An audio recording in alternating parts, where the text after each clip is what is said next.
Alors nous allons poser les manomètres dans les règles de l'art. Donc pour poser les manomètres dans les règles de l'art, première chose que je fais, je retire mes capuchons qui sont sur mes vannes de service. Donc, premier capuchon et deuxième capuchon. J'ai ma vanne de service ici, celle-ci c'est la vanne de service d'aspiration. Et ça c'est ma vanne de service départ liquide. Donc déjà au point de vue diamètre de tuyauterie, on voit une grande différence. Donc la vanne d'aspiration, c'est des vapeurs qui sont dedans quand ça aspire. Et ici, j'ai du liquide. Donc qu'est-ce que je vais faire moi? Comme j'ai branché mes manomètres, je vais être sûr et certain que je n'ai pas mes vannes ouvertes ici, celles-ci. Celles-ci, si elles sont ouvertes, moi je vais avoir un problème, c'est que je risque d'avoir du liquide qui sort ici. Ici, ce sera que de la vapeur, mais quand même c'est une émission, donc une perte. Et si c'est du liquide, c'est une émission, mais non seulement je peux me brûler les mains. Alors qu'est-ce que je vais faire? Je vais regarder si les vannes qui sont là, elles sont bien tirées vers l'arrière. Donc je pose ma vanne à cliquet et je regarde, ouais, elle est bien tirée vers l'arrière. Ouais, elle est bien tirée vers l'arrière. Donc elle devait être dévissée complètement vers l'arrière, comme on a vu sur les vidéos de la vanne. Tirée vers l'arrière, pour isoler les parties manométriques. Maintenant je suis sûr que ces côtés manométriques sont isolés. Qu'est-ce que je fais? Je retire mes deux écrous.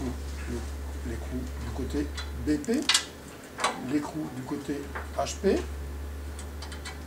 Et là maintenant je peux brancher mes flexibles de manomètre. Donc on va avoir un premier flexible qui est le flexible bleu avec une petite vanne bleue. Vous voyez, tous les flexibles maintenant ont des petites vannes, ce qui nous évite de retirer les raccords et puis de faire à chaque fois des manœuvres dangereuses. On peut se permettre de fermer les vannes pour faire les manœuvres. C'est très utile. Donc maintenant je vais monter mon flexible bleu, donc le flexible qui est en raccord avec le manomètre BP ici. Je raccorde mon flexible rouge qui est le manomètre HP. Donc on sait très bien que côté liquide c'est HP, côté aspiration c'est BP. D'accord? Donc là, manomètre HP, manomètre BP. Bon, mes deux manomètres flexibles sont branchés. Les vannes sont ouvertes ici. Je regarde que toutes les vannes sont bien fermées comme il faut, toujours. Et là maintenant, qu'est-ce que je vais faire? Ben, j'ai un flexible ici. C'est un flexible plus gros que les autres. Celui-ci, il est sur la vanne verte ici. C'est un flexible noir. C'est le flexible qui se branchera sur la pompe à vide. Pourquoi? Parce que je ne vais pas brancher mes manomètres directement. Je vais faire le vide de mes manomètres. Pourquoi? Ben parce qu'on doit faire le vide des manomètres pour ne pas avoir d'air dedans. Parce qu'il y a de l'air actuellement dedans. Donc pour ne pas rentrer d'air dans le circuit et tout ça, dans le temps, comme je vous ai déjà expliqué auparavant, c'est que si, dans le temps on faisait, qu'est-ce qu'on faisait? Ben, nous on purgeait les tuyauteries. Donc la purge, ben, c'était du gaz qu'on échappait dehors. Et maintenant on n'a plus le droit de faire ça et il ne faut plus le faire, c'est interdit. Donc qu'est-ce qu'on fait maintenant? On vide les manomètres avec la pompe à vide. Alors je vais me servir de ce raccord-là que je mets sur la pompe à vide. Celle-ci est équipée d'un gros raccord 3/8, donc elle est faite pour ça. Alors n'oubliez pas que ce soit n'importe quel flexible. Si vous avez des joints caoutchouc, faites attention à ne pas trop les serrer, parce que si vous les serrez, vous allez écraser le joint et vous bouchez le tuyau. Surtout des gros tuyaux comme ça, c'est risqué. Les petits tuyaux aussi, hein, n'oubliez pas. C'est un joint qui se serre et puis on n'a plus de passage, et puis après on dit ça ne marche pas, ça ne va pas. J'ai branché ça, donc maintenant tous mes tuyaux sont branchés. Je vais mettre, je vais pas mettre la pompe à vide, si je peux la mettre maintenant. La pompe à vide, je vais la mettre en route directement. Encore de nouveau débranché. Voilà. Donc la pompe à vide, je la mets en route. J'ouvre le vacumètre. J'ouvre mes deux robinets là. Et j'ouvre ces deux là. Vous avez entendu, quand j'ai ouvert la vanne, enfin le robinet qui correspond à la pompe à vide, le bruit a changé. Pourquoi? Parce qu'elle a pris de l'air. Et maintenant, parce elle est bien vidée déjà. Alors on va voir d'ici peu le vacumètre qui va changer de valeur. Il ne réagit pas direct. Il change de valeur au bout d'un petit moment. Il faut le temps qu'il fasse ses lectures et qu'on n'ait pas de fuite sur tout le circuit, parce que comme c'est des trucs de précision,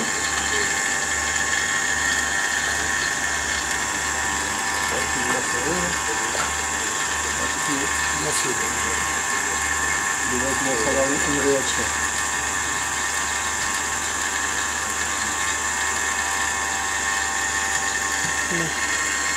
Il devrait réagir un peu. Ah bon, voilà, il commence à réagir. Voilà. Il met le temps. Alors, il descend, on est à 1500, on est 400, 1300, puis après il descend très vite. Il descend. Alors, nous, on doit descendre jusqu'à 270 pascal, voire en dessous. Ça, c'est les normes MBN 378. Si on arrive à descendre en dessous de 270, ben, on est bon. En général, on descend très rapidement, surtout un petit circuit comme ça va très vite. Bon, là, le vacuumètre est un peu long à la réaction, mais ça, c'est pas grave. On n'a pas...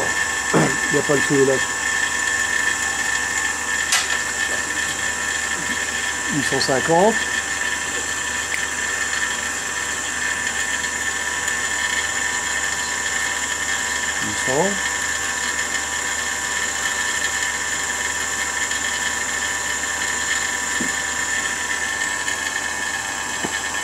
On l'entend, la pompe, elle a déjà bien vidé le circuit.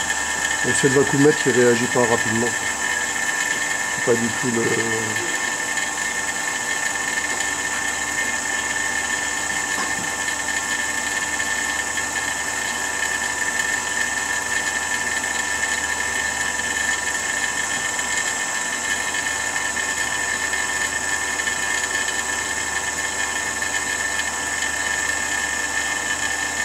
Non, ils sont tous fermés.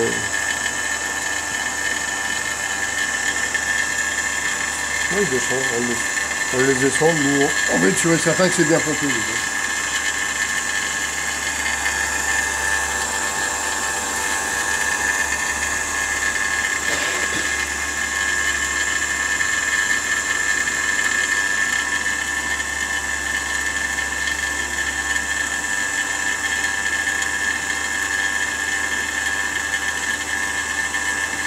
Donc il a bougé là, en bougeant, ils sont fragiles, ils ont mis ça de réaction.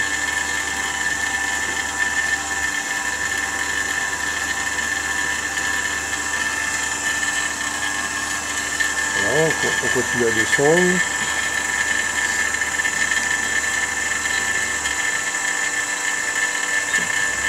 On va arriver bientôt à notre valeur. Déjà on va être à 300 un petit peu.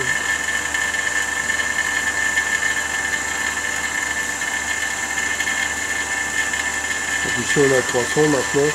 Alors, la prochaine fois on est déjà bien descendu. Ici c'est les manomètres là, on est vraiment vide. Alors, par rapport à dans le temps on se basait après ça. On dit oh c'est bon, je suis au vide. En fin de compte, non, on n'était pas encore au vide. C'est avec ça qu'on fait le dire. On est déjà à 265, bon 260. Là je peux me permettre de dire je vais arrêter le circuit. Alors tout à l'heure j'ai démarré la pompe, j'ai ouvert tous mes vannes et tout ça. Maintenant c'est le contraire que je fais. Je ferme les vannes.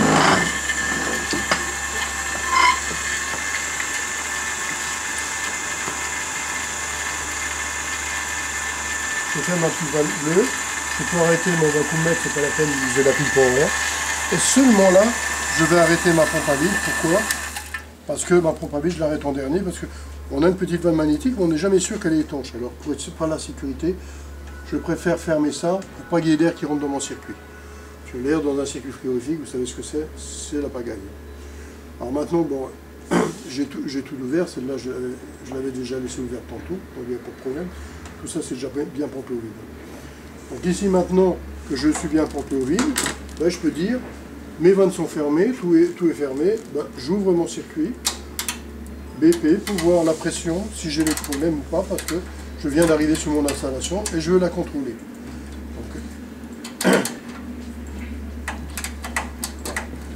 Donc j'ai tourné d'un quart du tour, voire un demi-tour chaque vanne, pour avancer la petite boule qui bloquait le passage ici. Je l'avance un petit peu. Ça me permet de libérer cette partie-là à l'intérieur de la vanne pour laisser passer le gaz comme vous avez vu sur l'ancienne vidéo. Donc maintenant, j'ai le gaz qui passe ici, je le lis directement. Ne pas oublier que dans les manomètres, comme vous avez vu dans les dessins des manomètres, ben, la prise manométrique ici, elle est prise directement sur le manomètre. Que ma vanne soit ouverte ou fermée, je suis sur le manomètre. Donc je dois laisser mes vannes fermées ici. ça sert à rien que j'ouvre mes vannes pour voir la pression. La pression est directe dessus. N'oubliez pas, parce que beaucoup font des fausses manœuvres avec ça. Ok? Donc voilà, c'est bon.